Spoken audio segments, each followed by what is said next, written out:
Berapa sih kalau di Jakarta lajang angka ideal untuk bisa hidup nyaman?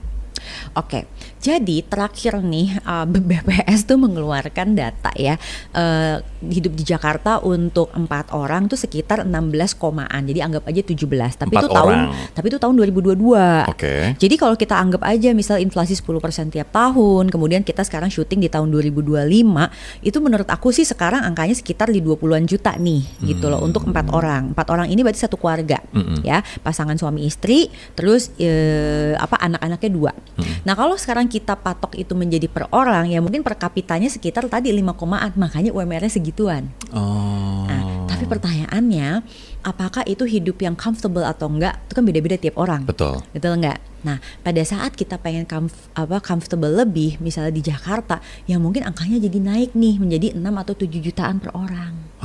Tapi itu satu orang. Orang ya. Jadi ketika gaji kita UMR, ya kalau bisa jangan dulu berkeluarga. Ya, gimana ya? Nanti kalau dibilang gitu dibilang gak percaya sama rezeki Tuhan lagi. Karena anak bukan investasi ya kan? Nah itu dia. Nah sekarang untuk orang yang gajinya di bawah 10 juta, 8 juta, 9 juta, tetap bisa kaya Mbak? Sekarang ya kita pakai definisi accounting dulu nih. Apa sih arti kekayaan bersih secara financial planning? Artinya adalah total aset dia jumlahnya kalau dikurangin dengan jumlah saldo pinjaman itu lebih besar jumlah asetnya. Itu kaya. Artinya dia punya kekayaan bersih. Nah sekarang kalau target kita adanya di situ, artinya kan kita memang harus bisa memperbesar aset dan memperkecil saldo pinjaman. Meskipun kadang kita paham untuk membeli beberapa aset itu kita perlu dibantu dengan pinjaman. Nah dengan demikian orang yang memang penghasilannya masih di bawah 10 juta rupiah, dia memang wajib tuh bikin yang namanya budgeting. Kenapa? Karena dengan budgeting ini dia akan bisa mengukur satu sebenarnya kemampuan dia untuk hidup tiap bulan itu berapa. Lalu kedua, kalau dia punya keinginan batasnya sampai di mana.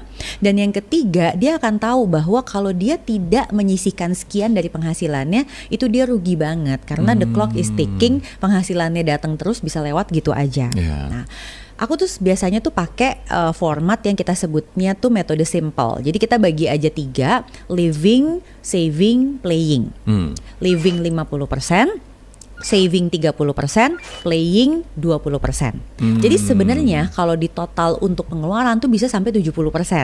Tinggal masalahnya mana yang living, jadi yang itu yang kayak wajib-wajib gitu, sama mana yang memang membuat kenyamanan kita bertambah. Jadi tunggu, kalau orang gajinya misalnya 10 juta, living 50%, living itu berarti bayar kos, makan, beli baju, beli baju yang esensial ya, bukan karena lapar mata ya. Transport tuh 50%, 5 juta.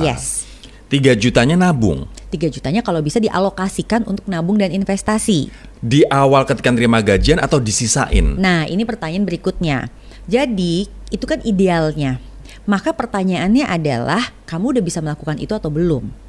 Kenapa biasanya orang tidak bisa melakukan itu? Itu ada 2 alasannya. 1, cicilan dia besar. Karena kalau cicilan dia besar biasanya itu udah makan kayak 30% dari penghasilannya dia kan. Jadi kalau misalnya diambil 50% buat hidup, 30% cicilan kan sisa 20. Jadi kan susah banget dong buat dia saving 30 aja gak bakal nyampe kira-kira gitu kan.